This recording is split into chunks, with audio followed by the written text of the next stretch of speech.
Ay mga boss, nandito na naman yung magkakapatid. Ayan na naman sila, oh. Nakita ko sila, galing sila doon sa pangatlong accommodation. Doon sa pangatlong accommodation sila. Ayan na naman sila, oh.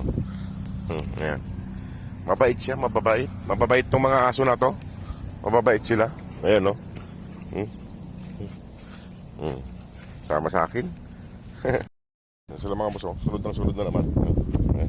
Sumalulong pa yung isa. Ayan sila. Diyan muna kayo at may pupuntahan lang ako. Saglit. Ayan sila mga boss. Nasunod. Pare-parehas yung kulay nila, magkakapatid, magsinlaki. Ayun yung iba, oh. Nandun pa yung iba. Ayan na naman, sunod na naman sila. At pupunta lang ako dito sa may tindahan, eh. Bibili na ako. Diyan lang kayo at baka kung kayo rito sa may tindahan. Ayan sila mga boss, oh. 5. Wala yung 3. Nandun yung 3 sa may banda ron. Ito yung 5 na to. Nasunod pa rin silang lahat. Sige mga boss, maraming salamat. Ayan sila mga boss, oh. Ang dami nila, oh. Pare-pareha sila. Ayan, lumapit na naman. At ako'y pupunta na doon. Ayan mga boss, oh. Pauwi na ako, mga nakasunod.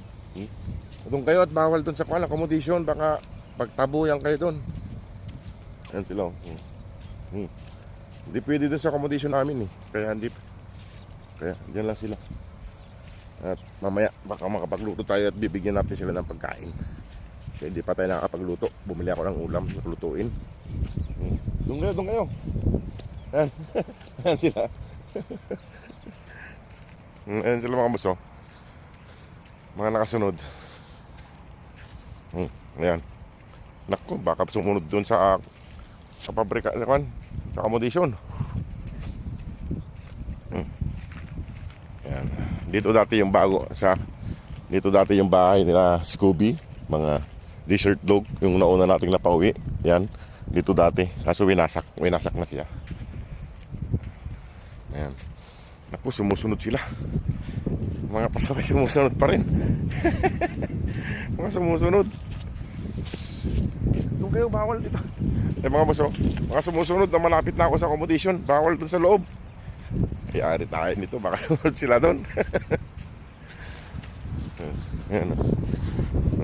Doon na kayo. Eh, hindi pwede doon sa loob ng accommodation. Huwag kayo ng gwardiya. Ayan, oh. Ayan, paiwan na sila. Eh, sumusunod pa rin. Mga kwanto. Mababait kasing mga aso. Kaya lagi silang nasunod, oh. Nakalayo na sila. Nandito yung accommodation namin, oh. Nasunod pa rin sila.